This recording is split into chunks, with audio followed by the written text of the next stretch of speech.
friends, Harvey Michaels here. Welcome back to our wild ride with Danshui President Plunge Spear Bloom, a story that had me on the edge of my seat while writing it. I'm excited to share a taste with you today. If you're new here, go ahead and tap that like button and subscribe. You won't want to miss what's coming next. All right, let's jump in. Chapter 3, As Time is Running Out. Taiwan Star Talent Search.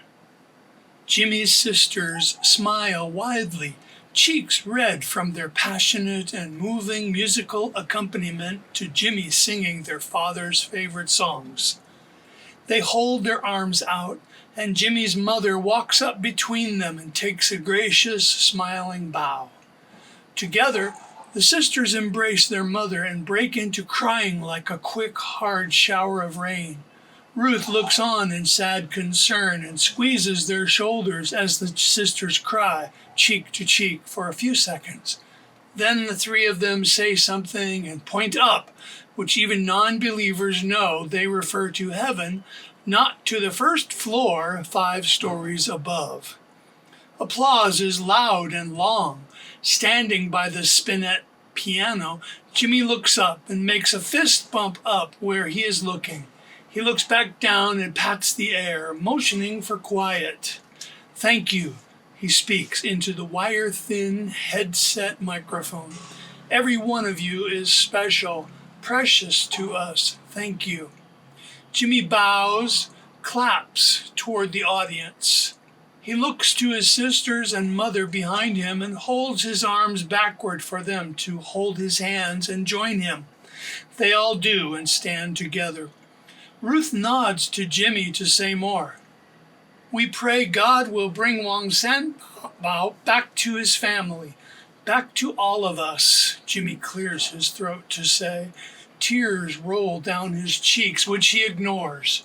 "We all must remember the many victims of this typhoon and help however we can, not just with our prayers, but with our time and our support."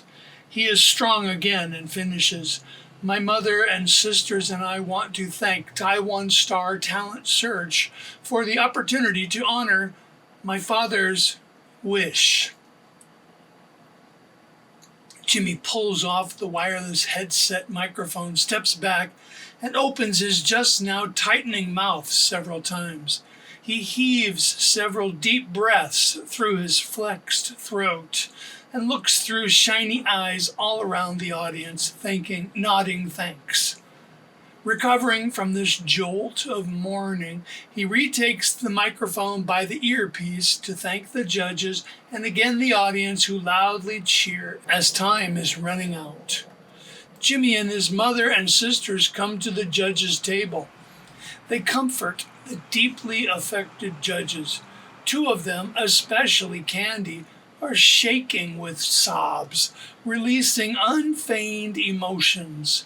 Normally, the judges would have a last word, but the last ovations went too long, and the judges made no effort to lean toward microphones.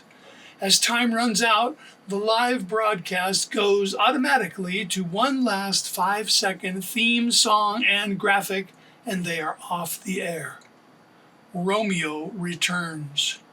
Coco lies on Sanbao's futon next to him, stroking the side of his head, repeating in a sing-song voice, "Try to relax and take it easy." Sanbao's blood pressure hike and vascular strain from singing and hormonal strain from everything all has him in worse shape than ever. Knowing big things are about to happen now compounds his grave condition. Coco and Sanbao look eye to eye, Sanbao flat on his back and Coco on her side next to him, when they hear low drumming sounds on the steel mesh chairs, alerting them to Romeo's return. The steps grow louder, a pounding, echoing warehouse rhythm. Romeo says nothing this time as he ascends, unlike he did returning with a newspaper many hours earlier. Handcuffs and chains clink lightly as Coco pulls her knees under her, ready to rise. But she still mothers and assures Sanbao, now switching to her left hand to continue stroking his head. Romeo forcefully shoves the door open, which sends a wave of scent bomb, the worst yet of his stomach-turning body and hair odor. Coco and Romeo hold eye contact for one long second. "I wanted you for so long, Coco," he says, turning away to the desk drawer and bending over to open it, "but I didn't want to rape you." He stands back up with the black revolver he toyed with before when he spilled bullets under the desk. Romeo opens the revolver's cylinder and rotates it so it lined up the remaining bullets for firing. He takes one halting step toward Coco and Sanbao. Romeo pauses before he takes a second small step up to Coco's futon, where he pauses again to work up his courage and figure out how he is going to do this. Coco stands up next to Sanbao's arm and barely moves slowly toward Romeo, her perfect face filled with compassion for him. Her hands are slightly up off her thighs and apart, more like she is going to tenderly embrace him than tell him to stop. She doesn't see the gun or doesn't acknowledge it, locking her eyes to his. Romeo is determined, but slowed by the warmest look from a female he can remember. He inches forward again and lowers the gun a few degrees, taking his eyes off Coco momentarily to focus on Sanbao. He is ending it, following orders, but hesitates. Coco's feminine overture knocks him off balance. He's barely moving, with little room left to cover. The moment Romeo stepped in the room, his face and his posture both declared ice had replaced blood in his veins. Now Coco causes flickers of cheek-twitching doubt from the sliver of what remains of his heart. She stays back near Sanbao with her left hand half reaching out, pleading with Romeo. Her right hand is held down, as if attempting to block Sanbao's face. She tilts her head to look as timid as she can. She blinks and swallows, appearing indecisive and sad. "Romeo," she says in a kind voice, and it gets him moving slower, but he's still coming. Coco says, "Just let me..." She never loses eye contact as she takes 2 small steps over to him. She uses almost the entire range between her chain and handcuff, with Sanbao so close to the wall, taking up that chain space. In one fluid motion, as she nearly touches Romeo chest to chest, her left hand firmly pushes the right gun hand to the side. In the same movement, her right hand slides across Romeo's chest from his left to his right side. In a flash, she slashes deeply upward, then back down again with the flesh-colored blade he never saw. The brachial artery at the top of Romeo's arm, along with the main nerve and tendon, are severed instantly. Romeo resists, flexes at the first razor bite, which propels the arterial blood spray farther and stronger, covering the wall and Coco's face.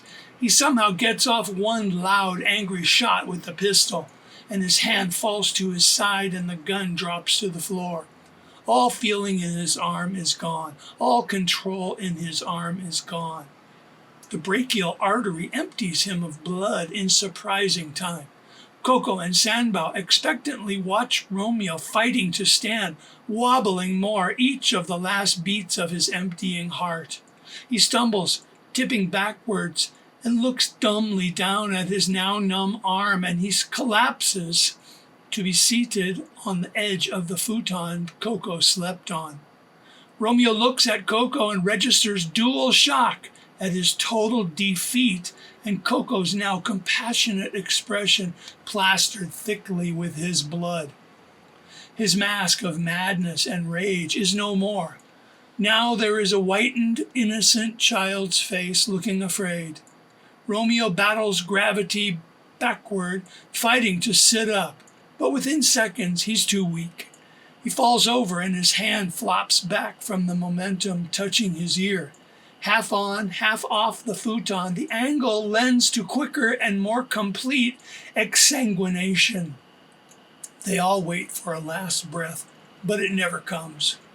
Coco screams one brief note, then wails, "What have I done?" She throws the knife against the far wall and then back up, seeing the floor covered with Romeo's blood. Noticing her hoodie is thickly painted red, she tears it off, panicked. She picks up a towel by Sanbao's feet that somehow escaped the spraying blood. She wipes at her hair and face, crying, "Oh no! Oh no!" Coco collapses face down up against Sanbao's side, crying the way she had on her lowest moments as a girl with her father. She sobs into Sanbao's side and then turns back to look at Romeo again. Though steadily weaker, Sanbao struggles to a sitting position. He pulls Coco to him and turns her face away from the horrible sight she can't stop looking at. Turtle Skipper and his daughter foresaw this possibility happening.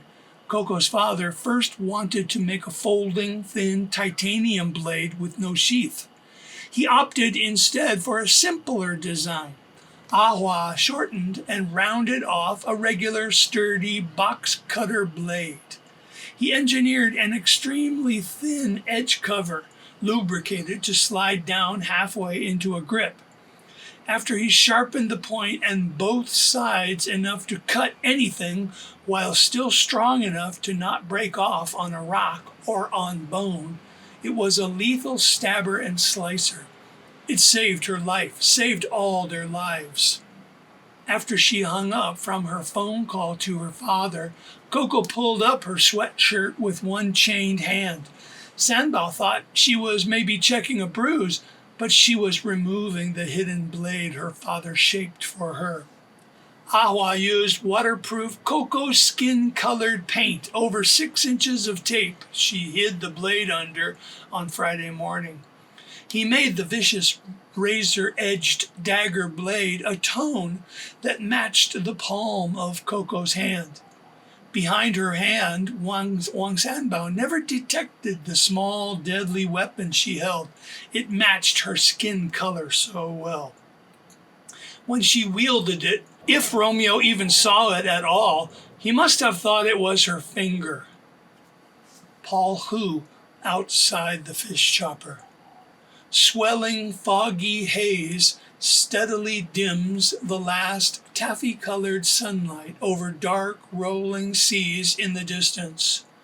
Paul is half listening to the ovation after Jimmy's second song, one of the few old popular rock ballads he knows, when he hears the pop of a gunshot.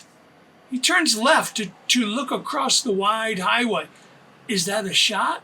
he asks, doubting it himself. Whatever it was sounded like it came from across that building. Gunshots are very rare in Taiwan, but they train police to be diligent yet realistic too. Paul lowers the front window and listens carefully, staring hard at the empty warehouse across the street. Still listening, now facing forward, he sees something out of the corner of his right eye. Paul turns and can't believe what he sees. It's a massive red fireball like something out of a James Bond movie. He hurriedly presses buttons to call the Sanger sergeant, who answers on the first ring, but only says, "Hey, Paul, yeah, we saw the blast. Real busy here," and he hangs up. Paul leans over the Humvee passenger seat, stretching over toward the thick black and gray smoke rising from where the blast went off. He slaps his forehead. "I forgot to mention to him maybe I heard a gunshot." Danshui Port Police. Chief Pan! Chief Pan! "Yes? What is it, Lieutenant?" 4 days ago, check that, 5 days ago, a boat had engine distress 1 kilometer west and north. Do you remember, sir? The lieutenant was standing at attention, slightly unnerving Chief Pan. I was out at meetings most of that Monday. I came in late in the afternoon. His back muscles drooped, remembering the 2 weekends, full nights of sleep at home. Oh, sorry, sir. Monday morning, a 60 or 65-foot sturdy-built European-designed fishing trawler out of Keelung on its way to Penghu Islands to be sold there started misfiring, belching lots of black smoke. 4 men arrived about the same time at our front door with a trailered Zodiac asking for permission to go out to the ship and make engine repairs. Hold your thought, Lieutenant. Chief Pan leaped to the open door and yelled out into the squad room, "Sergeant Chen!" Then he turned back to the waiting lieutenant. "What's the name, Lieutenant?" "Sir? What's the name of the boat?" "Black Pearl, sir." "Sergeant Chen, find me everything you can about a big fishing trawler, Black Pearl. Came here 5 days ago." Then yelling, "Now, 5 minutes tops. Get that information into my hand." "Now, Lieutenant, finish your story. Tell me about the Zodiac and the men." He wanted to tell the nervous man to sit down, but thought better of it and listened to him finish what he knew. This might be the break we were waiting for. Chief Pan called Colonel Han, bald, tall, never subtle, but the one he trusted now, not Colonel Sun for all his polished connections. And that's a wrap for today. Thanks so much for tuning in. I'd love to hear your thoughts in the comments. What stood out to you? If you're enjoying the journey, please share with a friend. It means the world to me. Want to hold the whole Danshui President Plunge adventure in your hand? It's waiting for you on Amazon. And if you do, please leave a quick review. Until next time, take care. I'll be right here ready for the next chapter. See you then.